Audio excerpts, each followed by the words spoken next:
Baik Bapak Ibu, kita lanjut pembahasan TU KPPG Biologi bagian yang kedua, di mana bagian pertama saya sudah membahas dari soal nomor 1 sampai soal nomor 15. Dan nanti di bagian ketiga, saya akan membahas lanjutan dari video yang kedua ini, yaitu soal dari 26 sampai 35. Nah, kali ini bagian yang kedua itu akan dibahas dari soal nomor 16 sampai 25. Baik, kita mulai dari soal nomor 16.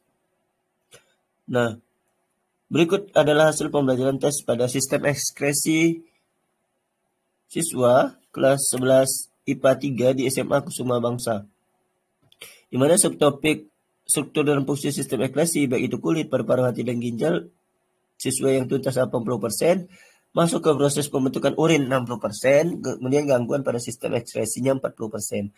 Berdasarkan data di atas, terlihat bahwa ketuntasan siswa pada submateri gangguan pada sistem ekskresi masih belum maksimal, di mana guru perlu mengkomunikasikan hasil belajar pada materi ini ke siswa agar capaian kompetensi siswa dapat tercapai. Manakah di bawah ini cara mengkomunikasikan hasil belajar formatif tepat kepada siswa? Di sini soalnya benar salah Bapak Ibu. Kita lihat satu persatu. Memanggil nama siswa yang memiliki nilai paling rendah untuk disampaikan di depan kelas agar siswa tersebut termotivasi untuk belajar lebih giat lagi. Tentu ini sebuah langkah yang salah Bapak Ibu. Nah, kenapa?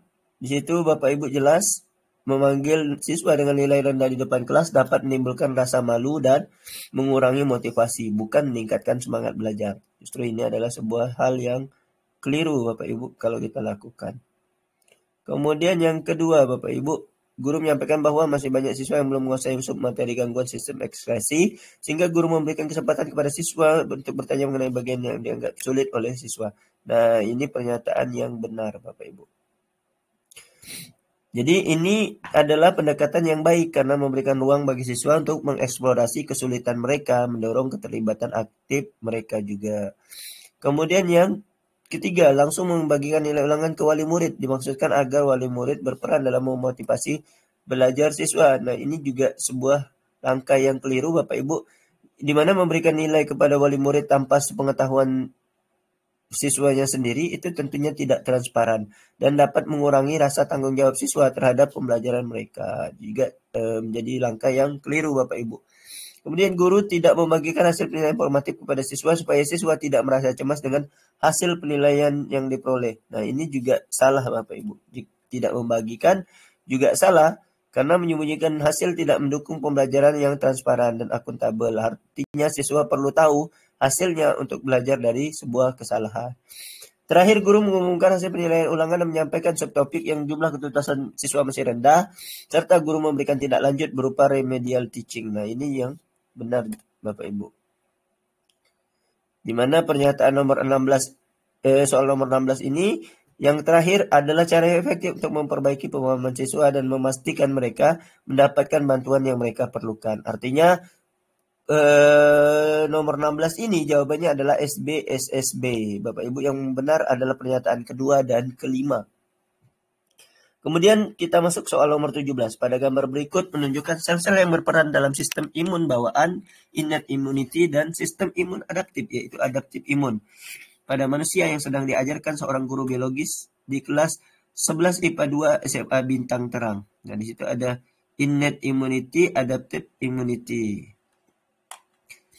Berdasarkan skema tersebut, bagaimanakah struktur dan alur pengetahuan yang perlu dikuasai oleh siswa sebelum siswa mempelajari mekanisme sistem imun bawaan dan sistem imun adaptif?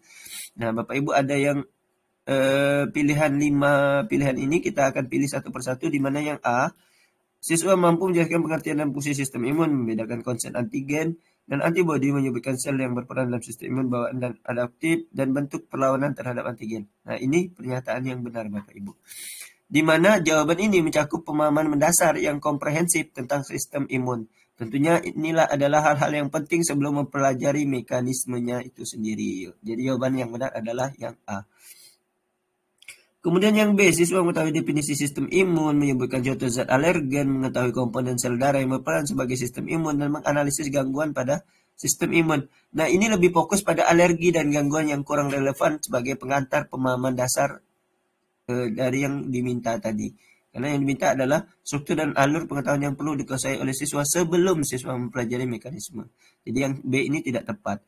Yang C, siswa mengetahui fungsi sistem imun, menjelaskan mekanisme produksi hormon pertumbuhan, dapat menyebutkan sel apa saja yang berperan dalam sistem imun bawaan dan adaptif. Ini juga menyebutkan hormon pertumbuhan, tidak relevan dengan sistem imun, Bapak Ibu.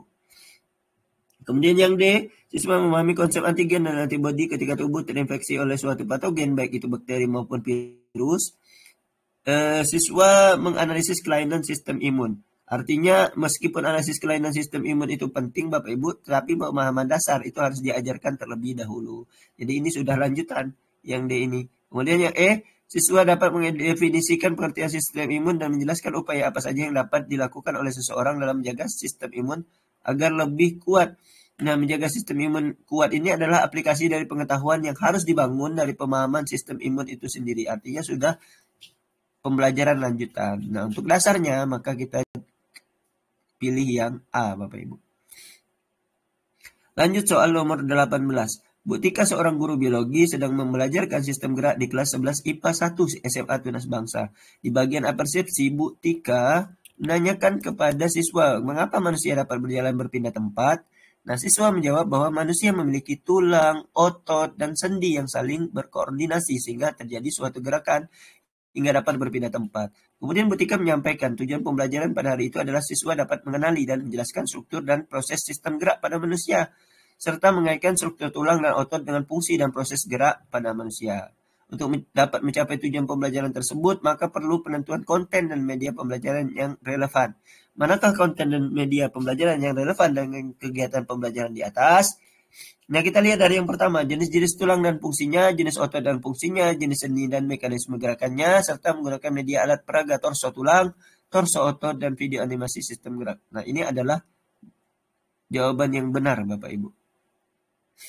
Nah, di mana ini mencakup semua aspek penting dari sistem gerak yang relevan dengan tujuan pembelajaran, dan tentunya menggunakan media yang mendukung pemahaman visual siswa.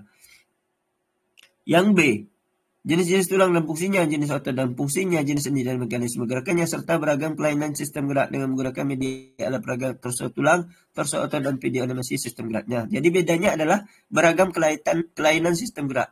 Artinya dengan menyertakan kelainan sistem gerak ini tentunya tidak relevan dengan pembelajaran dasar tentang struktur dan fungsi, sehingga B ini menjadi salah, Bapak Ibu. Kemudian yang C, fungsi tulang, fungsi otot, fungsi sendi dan menggunakan media pembelajaran torso dan video animasi, ini terlalu umum dan tidak mencakup semua aspek yang perlu dipelajari. Kemudian yang D juga fungsi tulang, fungsi otot, fungsi sendi dan komponen sistem gerak yang lain, serta menggunakan media pembelajaran torso dan video animasi dan cara perawatan sistem gerak.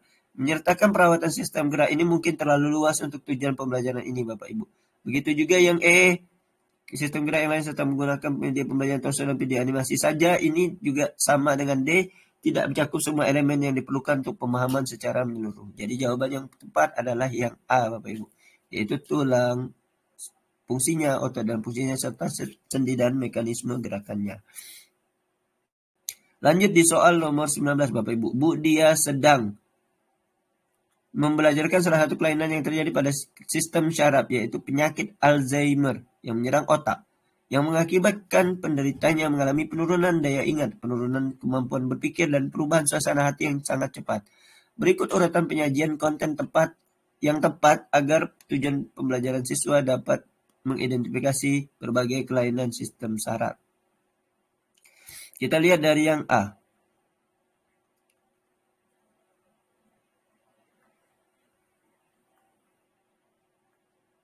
Sel saraf dan otak, sistem hormonal dan sistem gerak, dan gangguan sistem saraf. Nah, ini keliru Bapak Ibu. Kenapa? Karena mencakup sistem hormonal dan gerak itu tidak relevan dengan fokus utama, yaitu sistem saraf. Kemudian sel saraf dan otak, jenis sistem saraf, dan gangguan sistem saraf. Nah, ini benar Bapak Ibu yang B, di mana ini adalah urutan yang logis dan terstruktur, dimulai dari pemahaman dasar tentang sel dan otak, dilanjutkan dengan sistem sarafnya, baru dan akhirnya membahas gangguan-gangguannya. Jadi B tepat. C, sel saraf dan otak, sistem koordinasi, sistem gerak, dan sistem indera. Sama seperti tadi ya Bapak Ibu, termasuk sistem gerak ini tidak relevan dengan topik yang dibahas. Kemudian yang D, Sel saraf dan otak, sistem saraf pusat dan saraf tepi, dan fungsi otak. Nah, jadi ini benar, Bapak Ibu.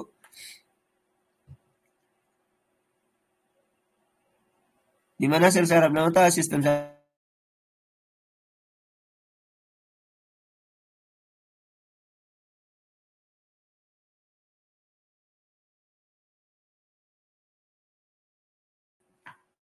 kita lanjut soal nomor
Oke, baik, yang berikutnya Bapak Ibu, yang D ini adalah sel saraf dan otak, sistem saraf pusat dan sistem saraf tepi dan fungsi otak. Jadi ini juga relevan Bapak Ibu dengan pilihan yang di soal nomor 19 tadi. Jadi tentunya membahas tentang saraf pusat dan saraf tepi itu sangat cocok dengan pernyataan soal. Kemudian yang E juga sel saraf dan otak, sistem gerak pasif dan aktif serta gangguan sistem saraf. Nah, jadi menyertakan sistem gerak pusat ini jadi sesuai dengan tentang saraf ya, Bapak Ibu, yaitu gerak pasif dan aktif. Jadi jawabannya adalah B, D, dan E. Kita lanjut soal nomor 20. Pak Budi sedang belajarkan mengenai hormon yang mempengaruhi perkembangan reproduksi seksual pada pria. Salah satunya adalah hormon testosteron. Produksi hormon testosteron pada pria mempengaruhi perkembangan tubuh, rambut di wajah, dan perubahan suara pria menjadi berat. Pak Budi sebagai guru biologi diminta untuk mengorganisasi konten agar sesuai dengan alur tujuan pelajarannya. Itu siswa dapat menyebutkan fungsi hormon. Manakah pernyataan yang benar berdasarkan ilustrasi kasus di atas? Nah, maka bisa kita lihat di sini, kita lihat dari yang A, Bapak Ibu, di mana yang A adalah materi mengenai hormon testosteron disajikan dalam bentuk bacaan agar siswa dapat mendeskripsikan fungsi hormon testosteron. Nah, ini adalah cara yang tepat, Bapak Ibu, untuk mendalami fungsi hormon testosteron tertentu, fungsi hormon tertentu, termasuk testosteron, sesuai dengan tujuan pembelajaran. Jadi, jawaban adalah yang A.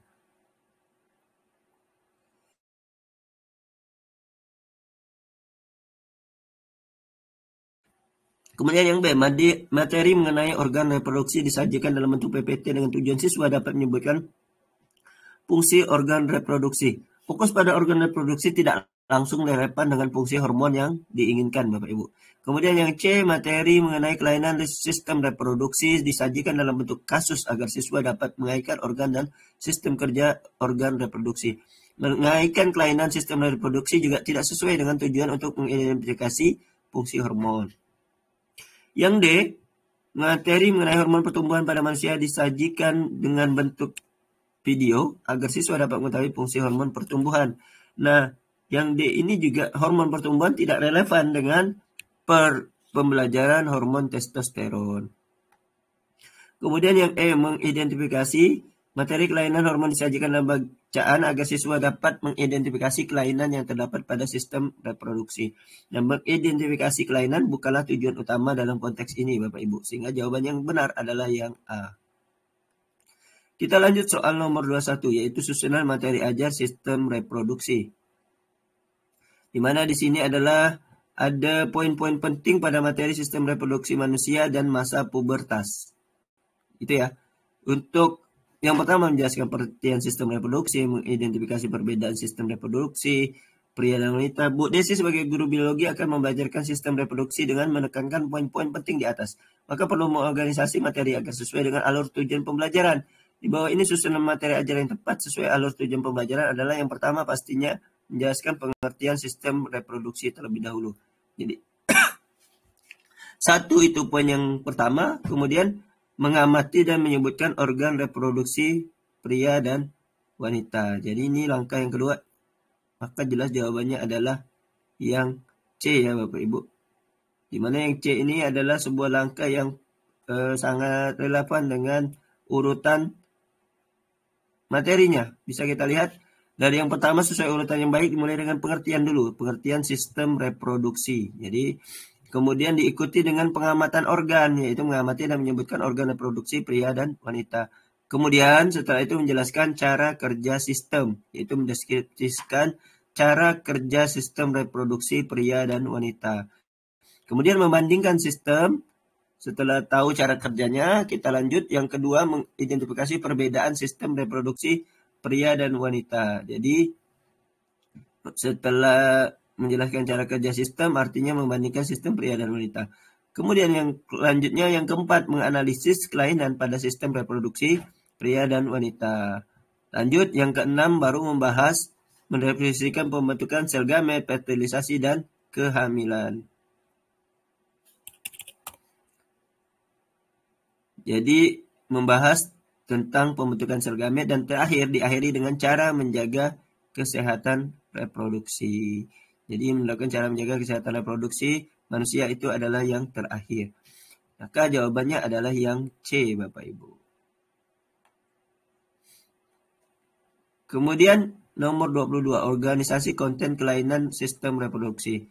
Sebagian besar siswa kelas 11 IPA 2 SMA Budi Luhur telah berusia 17 tahun. Di mana pada usia ini siswa mengalami pubertas, misalnya pada laki-laki, siswa mengalami perubahan bentuk tubuh, perubahan suara, berjerawat, mimpi basah, dan mulai tertarik dengan lawan jenis.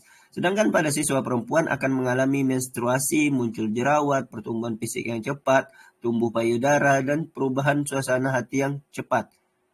Ciri-ciri tersebut akan dijumpai pada siswa yang mengalami fase perkembangan dan pertumbuhan yang normal. Namun siswa juga perlu mengetahui bagaimana ciri-ciri kelainan yang terjadi pada sistem reproduksi pada masa pubertas. Nah, berikut ini organisasi konten yang tidak sesuai untuk disajikan oleh guru dalam mempelajari kelainan sistem organ reproduksi.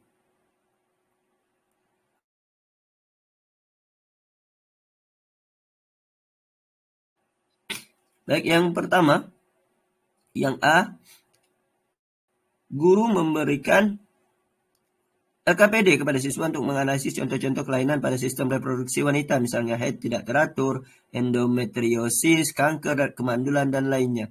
Nah, menganalisis kelainan pada sistem reproduksi wanita relevan dan penting sebenarnya Bapak Ibu. Jadi, karena diminta di sini adalah yang tidak sesuai untuk disajikan oleh guru, maka yang A ini jadi salah. Kemudian yang B, guru menyajikan video mengenai maraknya kasus pernikahan dini di pelosok desa luar Jawa dan dampaknya bagi kesehatan reproduksi.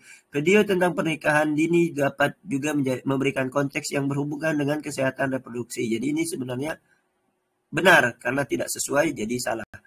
Kemudian guru memberikan video maraknya pergaulan bebas di kota besar dan meminta siswa untuk memprediksi resiko dari kasus tersebut.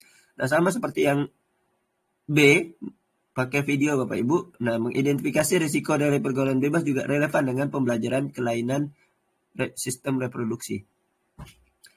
Kemudian yang D, guru memberikan LKPD yang di dalamnya disajikan beberapa kasus penyakit degeneratif dan siswa diminta untuk mencari solusi mencegah terjadinya penyakit degeneratif tersebut.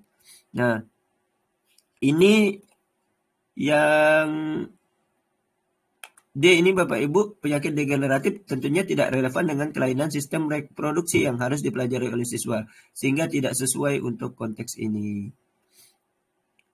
Sementara yang E itu, guru membagikan LKPD kepada siswa untuk mencari solusi mengenai upaya pencegahan penularan virus HIV dan virus herpes simplex. Ini juga sangat relevan dengan kesehatan reproduksi. Jadi yang tidak sesuai adalah yang D. Kemudian yang nomor 23, desain materi pertumbuhan dan perkembangan manusia. Siswa kelas 11 IPA 2 SMA Budi Luhur sebagian besar menyukai proses belajar dengan menyimak tayangan visual sebanyak 70% siswa, praktik dan melakukan percobaan sebanyak 20%, dan mendengarkan ulasan berita atau narasi sebanyak 10% siswa. Bu Tuti sebagai guru biologi akan membelajarkan mengenai pertumbuhan dan perkembangan manusia. Pernyataan mereka berikut ini: desain materi yang tidak sesuai untuk disajikan oleh guru dalam mempelajari pertumbuhan dan perkembangan pada manusia.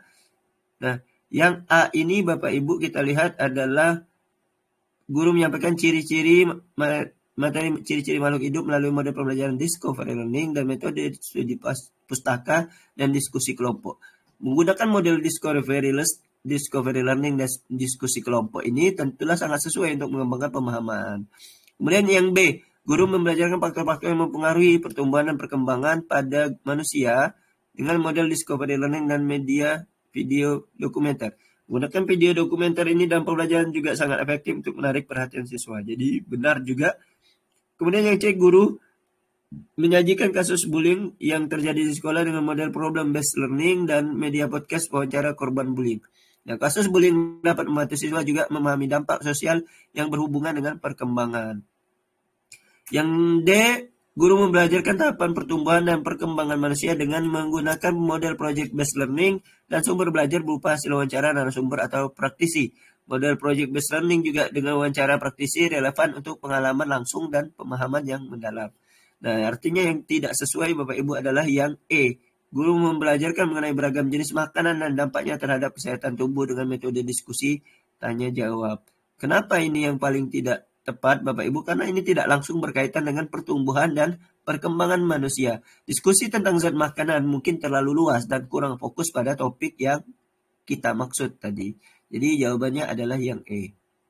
Karena yang dicari adalah yang tidak sesuai. Kemudian soal nomor 24 berikut ini adalah data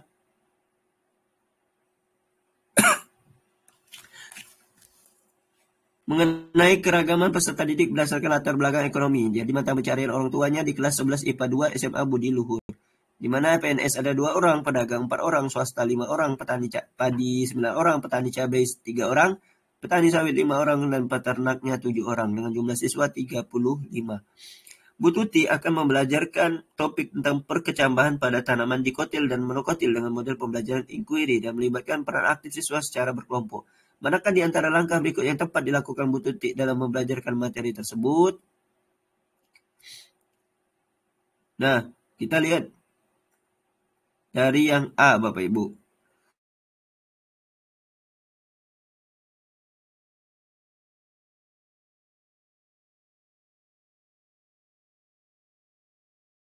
Nah, yang A ini Bu Tuti membeli beragam jenis sayuran di pasar dan dibawa ke dalam kelas. Kemudian siswa mengamati dan mengklasifikasikan jenis sayuran. Mengamati sayuran di kelas tidak melibatkan siswa secara aktif. Artinya dalam konteks pembelajaran yang lebih mendalam ini kurang membuat siswa menjadi aktif. Kemudian yang B, Bu Tuti meminta siswa yang orang tuanya berprofesi sebagai petani untuk membawa berbagai benih dan media tanam untuk disemai dan diamati bagaimana proses perkecambahannya. Nah, ini yang tepat Bapak Ibu, di mana ini sangat relevan karena melibatkan siswa secara langsung dengan pengalaman praktis yang terkait dengan latar belakang mereka. Kemudian yang C, Bu Tuti membawa literatur mengenai penyakit tanaman yang disebabkan oleh serangan bakteri dan virus. Kemudian siswa menganalisis gejala dan agens penyebab penyakit tanaman. Tentunya analisis penyakit tanaman tidak berhubungan langsung dengan perkecambahan. Begitu juga Bu Tuti menayangkan video mengenai deforestasi dan penanam sawit di daerah Kalimantan dan siswa diminta menganalisis dampak dari penanam tanaman sawit yang seragam. Video tentang deforestasi tidak relevan Bapak Ibu untuk pembelajaran, juga tentang perkecambahan tanaman. Begitu juga yang E, Bu Tuti memperlihatkan gambar mengenai tanaman yang terserang hama dan meminta siswa mencari solusi yang tepat mengatasi serangan hama tanaman. Gambar tanaman terserang hama juga lebih fokus pada masalah hama dan tidak pada proses perkecambahannya. Jadi yang lebih tepat adalah yang B, Bapak Ibu. Soal terakhir untuk bagian kedua ini adalah soal nomor 25, di mana ini pilihannya lebih dari satu, Bapak Ibu, yaitu multiple choice tentang desain materi enzim. Pada pembelajaran materi enzim di kelas 12 IPA sedang dilakukan praktikum uji aktivitas enzim sederhana. Kegiatan tersebut dilaksanakan oleh seluruh peserta didik di kelas. Meskipun di kelas tersebut kebutuhan, potensi, dan minat belajar peserta didik sangat beragam. Ternyata peserta didik tetap mampu memahami materi dan mencapai tujuan pembelajaran dengan baik. Hal ini berkaitan dengan desain materi yang digunakan oleh guru. Tentukan pernyataan yang tepat untuk kondisi tersebut. Nah, jadi di sini pilihannya lebih dari satu. Jawabannya diberi centang Bapak Ibu. Nah, maka pilihan yang pertama yang A ini desain materi cocok untuk digunakan peserta didik yang merupakan pembelajar cepat.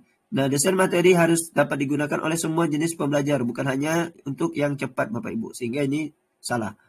Kemudian yang kedua, peserta didik bekerja dengan menggunakan panduan yang mengakomodasi seluruh kebutuhan belajar. Nah, ini tepat Bapak Ibu. Kemudian yang B, C, guru telah melakukan asesmen diagnostik dan menyesuaikan organisasi materi dengan minat belajar. Nah, ini juga benar. Jadi kedua pernyataan B dan C ini menunjukkan bahwa guru menyesuaikan materi dengan kebutuhan dan minat siswa yang sangat penting untuk mencapai tujuan pembelajaran Bapak Ibu. Kemudian yang D ini peserta didik kinestetik memerlukan paling banyak sumber belajar dan materi pembelajaran. Tentulah tidak tepat karena peserta didik kinestetik itu tidak selalu memerlukan lebih banyak sumber belajar. Begitu juga yang E, materi yang disusun oleh guru perlu diorganisasikan kembali agar lebih efektif Bapak Ibu. Jika materi sudah efektif, tidak perlu diorganisasikan kembali. Maka jawabannya adalah B dan C. Oke, demikian Bapak Ibu pembahasan TO KPPG Biologi yang bagian kedua. Sampai ketemu di bagian ketiga. Assalamualaikum warahmatullahi wabarakatuh.